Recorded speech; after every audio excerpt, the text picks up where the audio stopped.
Deputy CM Pawan షష్ఠి షణ్ముఖ ఆలయాల సందర్శన ముగిసింది. చివరిగా తిరుత్తని ఆలయ దర్శనం చేసుకున్నారు. ఆయన తమిళనాడులో 6 దేవాలయాలను, కేరళలో ఒక టెంపుల్ ని దర్శించుకున్నారు. తిరుమల లడ్డు వ్యవహారంపై ఆలయాల సందర్శనలో స్పందించారు. ఆరోగ్య పరిస్థితిని సైతం అక్కడి వైద్యులకు చూపించుకుని సలహాలు తీసుకున్నారు. షష్ఠి సుబ్రహ్మణ్య క్షేత్ర దర్శనం పూర్తి చేసుకుని ఏపీకి తిరిగి వచ్చారు డిప్యూటీ సీఎం పవన్ కళ్యాణ్. ఈ నెల 12న ప్రారంభమైన ఆయన పర్యటన శనివారం వరకు జరిగింది. తమిళనాడు, కేరళలోని ప్రముఖ ఆలయాలను కుమారుడితో కలిసి దర్శించుకున్నారు. తమిళనాడులో 6 దేవాలయాలను, కేరళలో ఒక టెంపుల్ను దర్శించుకున్నారు. మొదటగా కేరళలోని అనంత పద్మనాభ స్వామి ఆలయానికి వెళ్లారు. తర్వాత మధుర మీనాక్షి ఆలయాన్ని సందర్శించారు.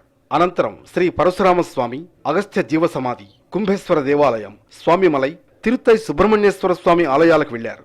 సనాతన ధర్మ పరిరక్షణలో భాగంగా పవన్ ఆలయాలను సందర్శించారు. తిరుమల లడ్డులో కల్తీ నెయ్యి ఘటనపై పర్యటనలో ఒకసారి స్పందించారు. ఈ కేసులో అరెస్టులు జరగడం సంతోషమన్నారు. తప్పు జరుగుతోందని తాను ముందు నుంచే చెబుతున్నానని పవన్ అన్నారు.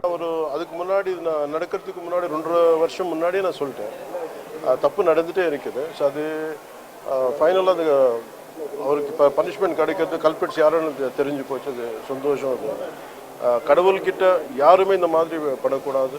அது அந்த மாதிரி பண்ண எது இருந்தாலும் சார் தப்பு நடக்கிறது பார்க்காம இருக்கக்கூடாது. அது வெளியே வந்து நம்ம அது கடவுளுக்கு நிற்கணும், తప్పు నడకామ. ఈ పర్యటనలో భాగంగా తనను సుదీర్ఘంగా బాధ పెడుతున్న నడుము నొప్పి, స్పాండిలైటిస్ సమస్యకు ఆయుర్వేదంలో దొరికే చికిత్స విధానాలను పవన్ కళ్యాణ్ ఆశ్రమ వైద్యుల్ని అడిగి తెలుసుకున్నారు. దక్షిణాది రాష్ట్రాల ఆలయాల సందర్శన అనేది వ్యక్తిగత అంశమని పవన్ అన్నారు. వీటికి రాజకీయాలకు సంబంధం లేదని చెప్పారు.